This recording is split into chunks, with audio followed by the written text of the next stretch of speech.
ನಮಸ್ಕಾರ ಎಲ್ರಿಗೂ, ನಾನು ನಿಮ್ಮ ಈಶ್ವರೀಶು. ಇವತ್ತು ನಮ್ಮ ಆರ್ಯ ಸ್ವಲ್ಪ ಸ್ಕೂಲಿಗೆ ಲೇಟ್ ಹೊರಟ, ಅದಕ್ಕೆ ಅವನ್ನ ಕರ್ಕೊಂಡು ದೇವಸ್ಥಾನ ಹತ್ರ ಹೊರಟೆ. ಲೇಟ್ ಆಗಿರೋದಕ್ಕೆ ಅವನೇ ನಗ್ತಾ ಇದ್ದಾನೆ. ನಾನು ಹೋಗೋಷ್ಟರಲ್ಲಿ ಬಸ್ ಕೂಡ ಬಂದಿತ್ತು. ಅವನ ಬಸ್ಸಿಗೆ ಹತ್ತಿಸಿ ನಾನು ಸೀದಾ ತೋಟದ ಕಡೆ ಹೊರಟೆ. 1 ವರ್ಷದ ಕೆಳಗೆ ನಾನು ಅಗ್ರಿಕಲ್ಚರಲ್ ವ್ಲಾಗಿಂಗ್ ಶುರು ಮಾಡಿದ್ದು.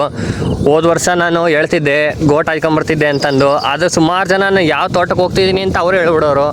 ಇವಾಗ ನೆನಪಾಗ್ತು ನನಗೆಲ್ಲ ತೋಟಕ್ಕೆ ಹೋದ್ಮೇಲೆ. ಇವತ್ತು ನೋಡಿ ಗೋಟ್ ಸಿಕ್ಕಿದೆ. ಲಾಸ್ಟ್ ಟೈಮ್ ಎಲ್ಲಿ ಹೋಗಿದ್ನೋ ಅದೇ ತೋಟದಲ್ಲೇ. ಮೊನ್ನೆ ಈ ವಿಡಿಯೋನ ಹಾಕಿದ್ದೆ, ಪೈಪ್ ಕಟ್ ಆಗಿದೆ ಅಂತ ಹೇಳಿ. ರಬ್ಬರ್ ಬೇರೆ ಕಟ್ ಆಗಿತ್ತು, ಅದನ್ನ ನಾವು ಶಿವಮೊಗ್ಗ ಹೋಗಿ ತಗೊಂಡ್ ಬಂದ್ವಿ. ಇವಾಗ ನೋಡಿರಿ ಇಷ್ಟೊಳ್ಳೆ ರಾಮಾಯಣ ಆಗುತ್ತೆ ಅಂತ ನನ್ನಂತೂ ಅನ್ಕೊಂಡಿರ್ಲಿಲ್ಲ. ಇವಾಗ ಸೀಟ್ ಎಲ್ಲ ಬಿಚ್ಬಿಟ್ಟು ಅದನ್ನೆಲ್ಲ ನೀಟಾಗಿ ನೋಡ್ತಾ ಇದೀವಿ.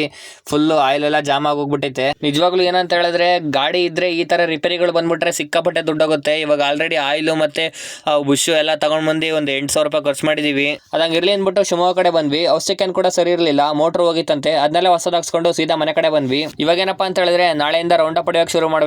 ಅದಕ್ಕೆ ಕ್ಯಾನ್ಗಳನ್ನೆಲ್ಲ ಜೋಡಿಸ್ಕೊತಾ ಇದ್ದೆ.